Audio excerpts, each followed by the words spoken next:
Welcome back to MUSE On The Mic. I'm Riley. And I'm Emily. Welcome back to another awesome episode of MUSE On The Mic. Thank you for tuning in yet again. Make sure you like and subscribe to the channel here on YouTube. Make sure you also subscribe to the Patreon because that's where we put all the extra juicy, extra spicy, not safe for work, for YouTube, for most places. Content goes on the Patreon. So head over there and subscribe. And all our social media links are in the caption below so you can follow along with everything we're up to at MUSE On The Mic. Riley, we've got a delicious episode today. Tell everybody about it. My mouth is watering. We're talking about something really kind of taboo. It's food play. And there's so many different nuances to food play. Emily and I were prepping for this episode going like, what direction are we going to go in here? Because it's vast, guys. So buckle up for this one. I love when we jump into these like niche kind of fetishes. And yet I love when they're not necessarily a fetish either, because food play can be very vanilla, right? You can add a little chocolate sauce to your Valentine's Day. And right. I mean, that's pretty simple stuff, right? It's not anything you need any skill or technique or, you know, an R-rated disclaimer or anything really like that. And yet, like you said, the depth of different food-based fetishes run thick and deep and far. So yeah, I think it's going to be exciting to jump in and kind of share some things with the peeps. And I think one of the things we can mention right off the hop is that MUSE actually offers a session upgrade, or what we call an add-on, that incorporates food play. It's so awesome.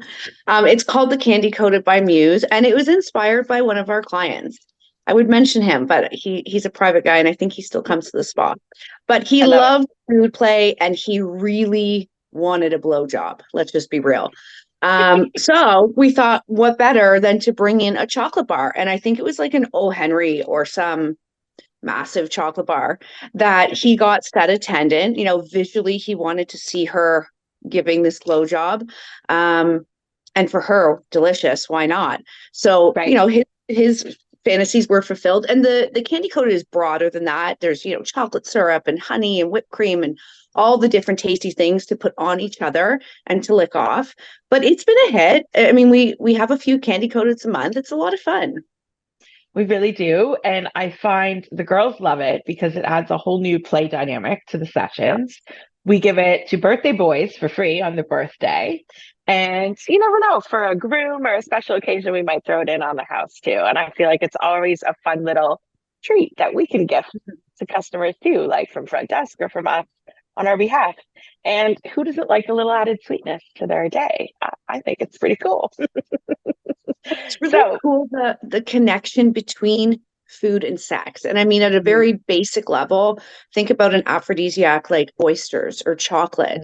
Like they really are tied together, sex and food. So it's something interesting to dive into. It's so true. We got to talking a little bit before we started recording today, and we were talking about even the differences of like the camera angles and the way that food is portrayed. So we're going to dive into all of this stuff, but I think first we're going to do a little quick reaction to ShxtsnGigs, one of our favorite podcasts out there, reacting to a TikTok video, and it's all about food play. It's hilarious. The reaction is hilarious, and we're going to be hungry after. So dive in. I mean, I'm excited. Let's go. All right, let's get into it. Straight in. That's syrup on grapes. Look at his eyes. He's a. Oh, he's not taking a piss.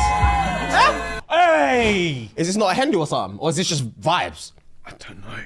Yeah, I think it's from what I'm seeing, he's a chef. He's about to choke her.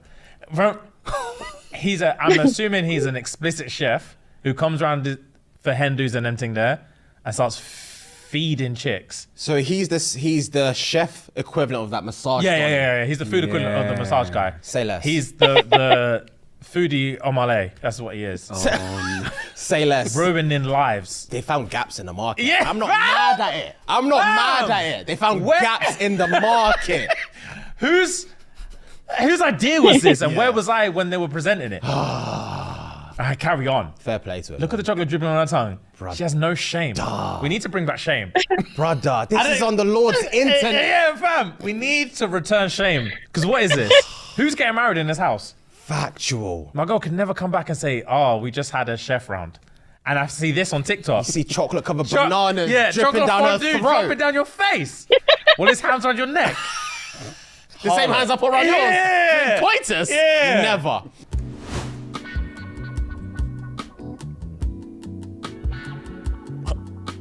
I looked at the roof like it's Like it's his tool.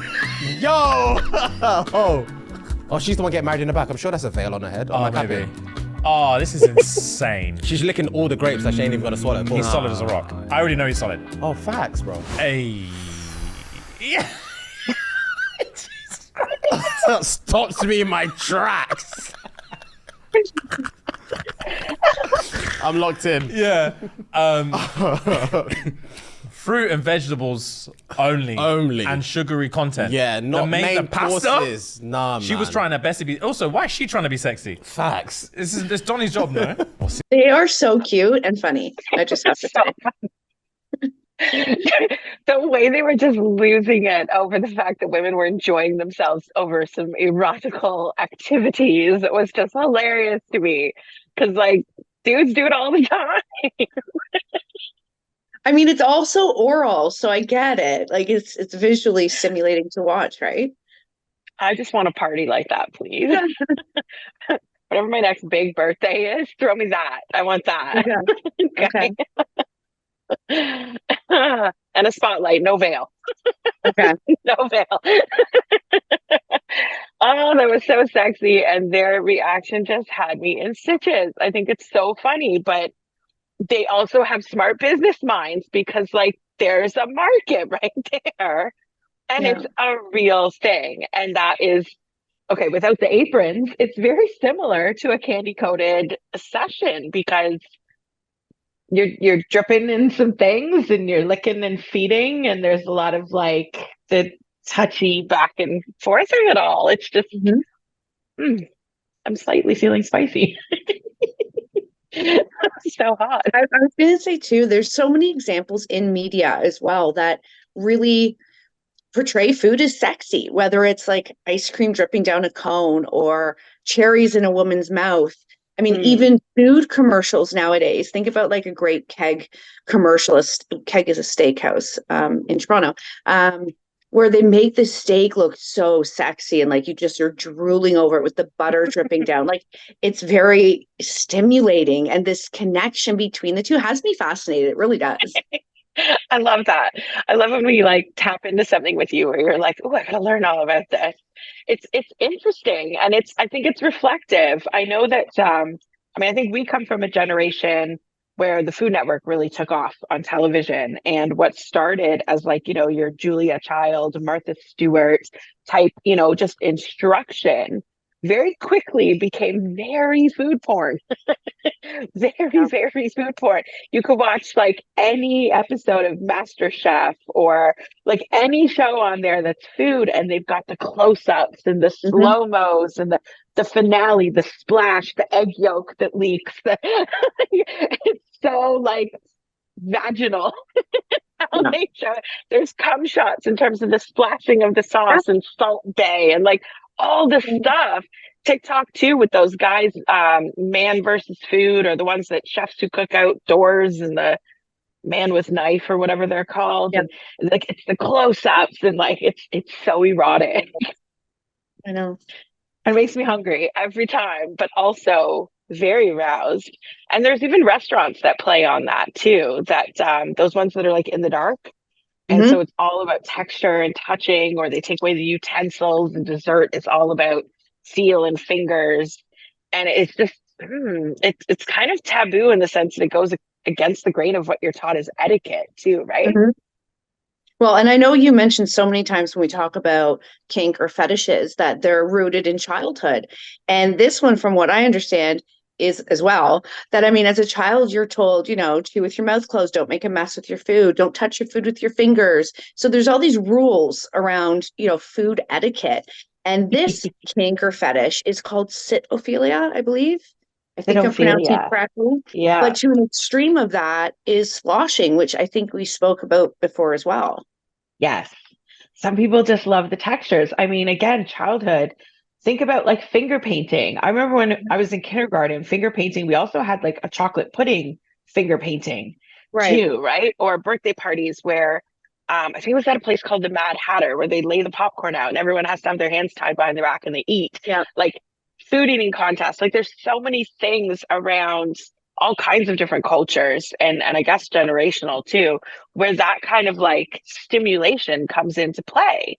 I mean, you're gluing macaroni on a paper in like kindergarten to finger painting with food to spilling stuff on you. Like it all ends up at some point realizing that it feels nice and it tastes good. And I mean, I've never been one to want to be covered in like oatmeal or a naked sushi girl, but I would eat naked sushi off a girl. That could be at my party too, by the way. Well, here's something probably most of us have done at some point in time, probably in our teenage years, body shots, combining alcohol. So, I mean, it's the connection. Ooh, many a hot bartender and body shots in my past. I'm thinking about it. Belly buttons, titties. There's a lot of places. It's a good thing I was never a shooter girl at a strip club because I would have been this chick the whole time. I'll make good money still. And I'll bore you guys with few little facts, but the connection of food and sex and how much they relate to each other. Avocado increases your sex drive.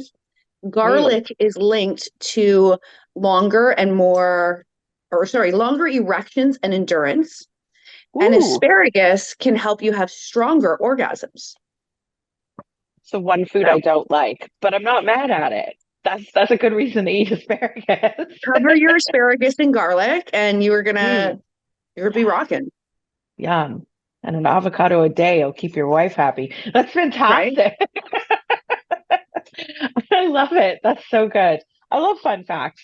There's also different aspects aside from just food porn. I think food porn is actually called food porn for a reason because it's not just the Food Network on public, television at any day, time of the day. There's also like actual sexual food porn that you could find as a category on like Pornhub and etc. because it can get very suggestive and not even just suggestive. It can get very overt.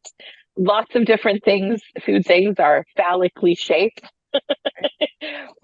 They can be penetrated in different areas. They can be played with, the texture, the touch. No different than like a feather or a tickler or a scratcher and those kind of vibes in terms of texture, temperature. There's so many nuances. And sometimes it's more erotic to be the feeder or the fed. And so that can be very dom sub play, reward for good behavior. Yeah. Being a good boy or a good girl, doing a good job. I like treats and a gold star. That would work for me. And then when we were chatting earlier, you brought up another one that is super popular on social media right now that is becoming a whole sector of its own. Mukbang. Big. I love mukbang. Now, my obsession is not sexually based. And I actually cut myself off from watching them because I think I started eating too much. But I really enjoy watching people eat, specifically certain things like noodles. You got me there. I don't even want to get into it. I'm going to get hungry, but it's a phenomenon. Like it is growing in popularity and for various different reasons, but I have to imagine some mukbangs, cater to the sexual desire as well. 100%. And I mean, in general, what you described is pleasureful. So I think that just falls in the pleasure category, which I think also you could put ASMR in that kind of category too, right? Some people are like sexually aroused by it. Some people are soothed by it. And I've heard the same I know people fall asleep watching mukbang videos. I'm like, seriously? Right. And it could be the sounds. It could be the interest of how much they can eat. It's the mess, it's the textures, it's what they choose, the phallic shapes, all kinds of suggestiveness can be in there. Or it could be something as simple as like 10,000 grilled cheese sandwiches, but whatever makes you feel nice, people tend to gravitate towards, right? So I'm not surprised by it. I'm personally not into the mukbang thing, but I get it. I get it enough. Like I've seen enough. I think it's on TikTok Live and stuff. I Yeah. kind of wander through every once in a while, and the comments just blow my mind. It's a lot of dudes. It's a lot of eggplant emojis. Right. The little splash emojis of the water drops, and then it's girls kind of like gassing up and like kind of hype man towards the chicks, being like, oh, you're beautiful, babe, keep going, blah blah blah, like Yeah. cheerleader type vibes. And the dudes are just like, yeah. I think it's a hilarious little combination. And then you just see their little gift counter just racking Yeah. up. So clearly people love it. People absolutely love it. Food And I porn. think the mukbangs too, depending on what food they eat, like I mentioned the noodles, there's a lot of like slurping, right? So it's again Yes. very oral, and the sounds that I think are a turn on to some people. Definitely the licking of fingers.